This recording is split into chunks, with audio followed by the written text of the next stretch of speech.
Bab pertama. Subbab pertama. Otak dalam kotak. Intelektual terjajah. Terjajah tak selamanya terpenjara oleh sekat-sekat penjara, ataukah tertindas oleh moncong-moncong senjata. Terjajah yang paling bahaya justru ketika tidak kentara, dikiranya merdeka padahal terpenjara oleh nafsu durjana. Intelektual terjajah, begitulah kalimat aksara yang mengawali pembahasan buku ini. Buku ini hadir lantaran cinta dan kasih kepada kaulah intelektual yang hari ini kita masih sama-sama terjajah. Tapi kita berusaha meraih kemerdekaan dengan melakukan perlawanan. Tapi bagaimana mau melawan dan berubah jika hakikat terjajah masih biasa dalam pandangan? Makna terjajah ketika intelektual memuja dunia dan berorientasi harta belaka. Materi telah menjadi asas dan landasan. Karena itu artinya nafsu menjadi pemimpin sedangkan akal hanya ikut pada keinginan nafsu. Saya teringat dengan ceramah Ustadz Dwi Kontro Triyono tentang manusia sejati dan manusia jadi-jadian. Beliau memberikan ilustrasi sederhana dan apik tentang hakikat kehidupan. Selayaknya memberikan kesimpulan kepada sesuatu, maka perlu melakukan uji coba agar hasilnya objektif. Uji coba, istilah yang digunakan Ustadz Dwi Kontro Triyono mengawali ilustrasinya. Alkisah yang diuji coba adalah Mas A. Ia berasal dari kampungnya. Kampung, jangankan mobil, motor saja jarang terlihat. Kendaraan kampung yang cukup mewah adalah kerbau dan sapi. Tiba-tiba Mas A dibawa ke kota metropolitan, dibawa ke ibu kota negara, Jakarta. Ditempatkan di tempat yang paling ramai. Ia ditinggalkan di Tanah Abang. Di sana ia melihat banyak orang lalu lalang membeli barang-barang yang dibutuhkan.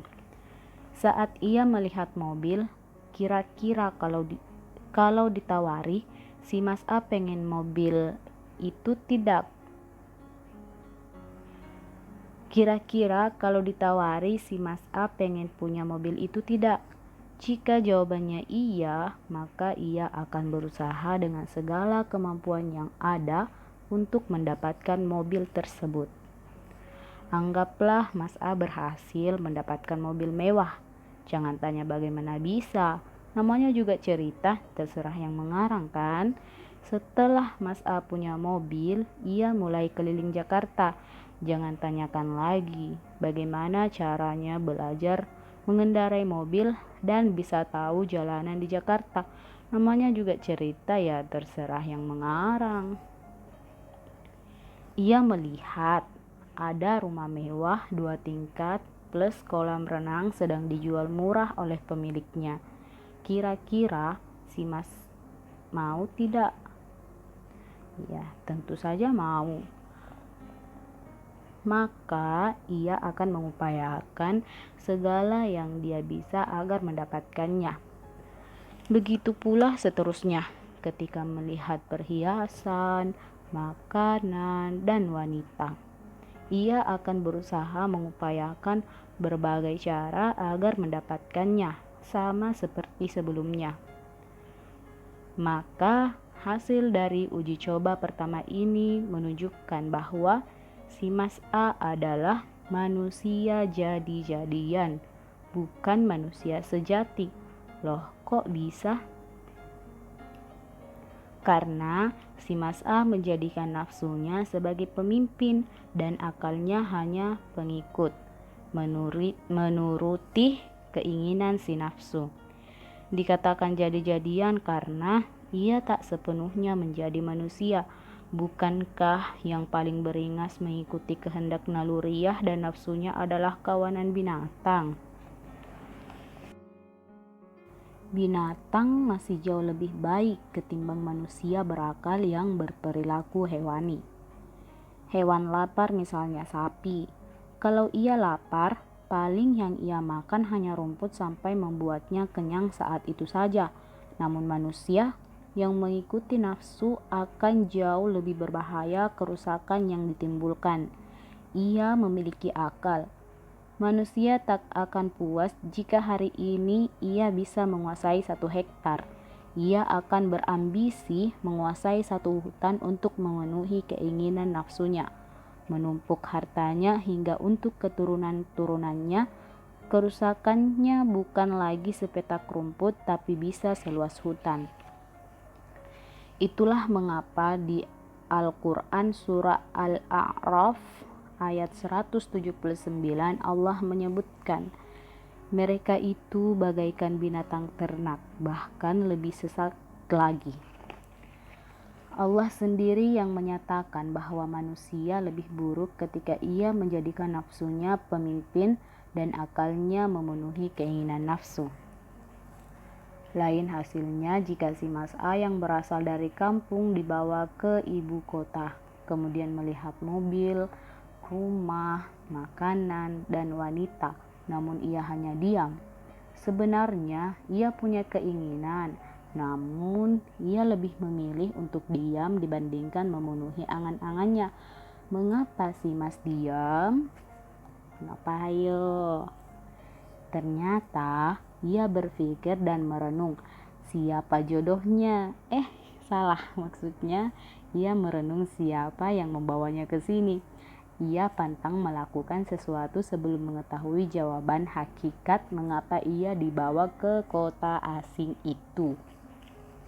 Cek per cek, setelah melakukan proses pencarian calon istri, maksudnya pencarian tujuan, ia dibawa ke kota. Ia mendapat informasi bahwa seorang ustadz yang membawanya ke Jakarta agar ia bisa dibawa umrah gratis. Sekalian cari informasi, barangkali si ustadz punya anak gadis. Maka selanjutnya si Mas A hanya akan melakukan sesuatu untuk bisa mencapai tujuannya menuju kota suci Mekah. Jikapun ia membeli mobil itu hanya untuk digunakan menuju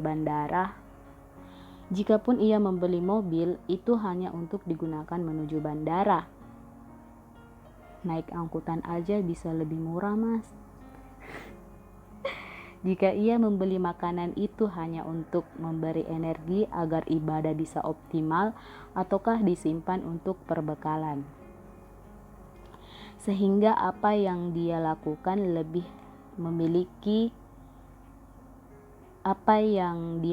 memiliki orientasi yang sesuai dengan tujuannya. Ketika ia diperhadapkan dengan pilihan sulit dalam hidup, lagi-lagi tujuannya tersebut memberi ia tuntunan dalam memilah. Anggaplah si Mas hendak berangkat. Ia diperhadapkan 2 pilihan pesawat.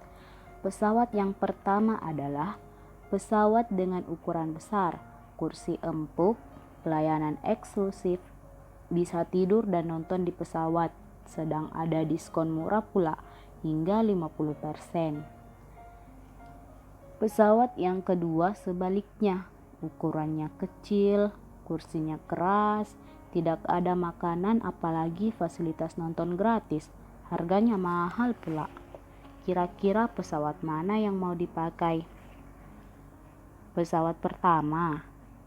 Yakin? Ternyata pesawat pertama tujuannya ke Surabaya. Berita buruknya, pesawat kedua adalah satu-satunya pesawat tujuan Mekah.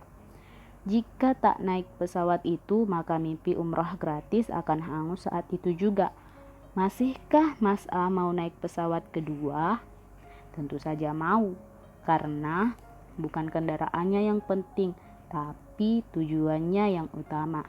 Sama halnya meski diajak naik pesawat pertama gratis,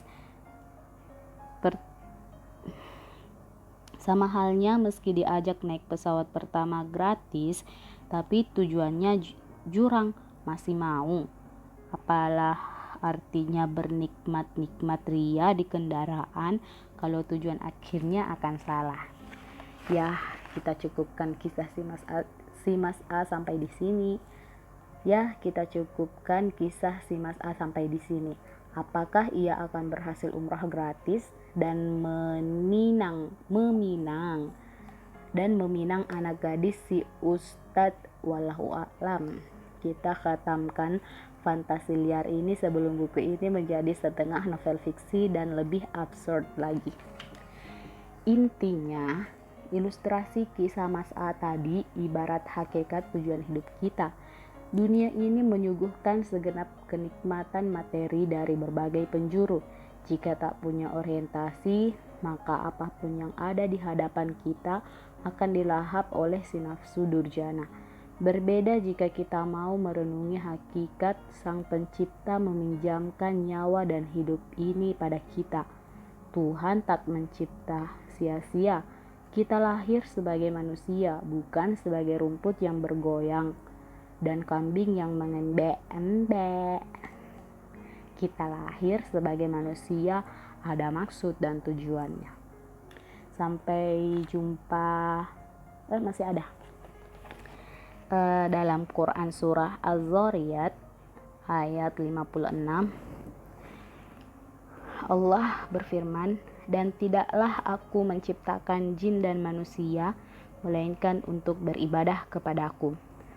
Allah sudah sampaikan kepada kita tujuan hidup manusia dalam ayatnya yang mulia, sehingga meski jalan ibadah itu terjal berliku-liku penuh onak dan duri, kita tetap akan Meski jalan ibadah itu terjal berliku penuh onak dan duri, kita tetapkan mantap. Kita tetapkan mantap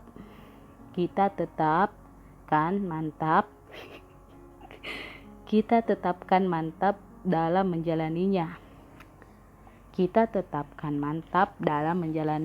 Karena bukan jalannya yang penting, tapi akhir dari perjalanan ini, berlabuh di mana, itu yang utama.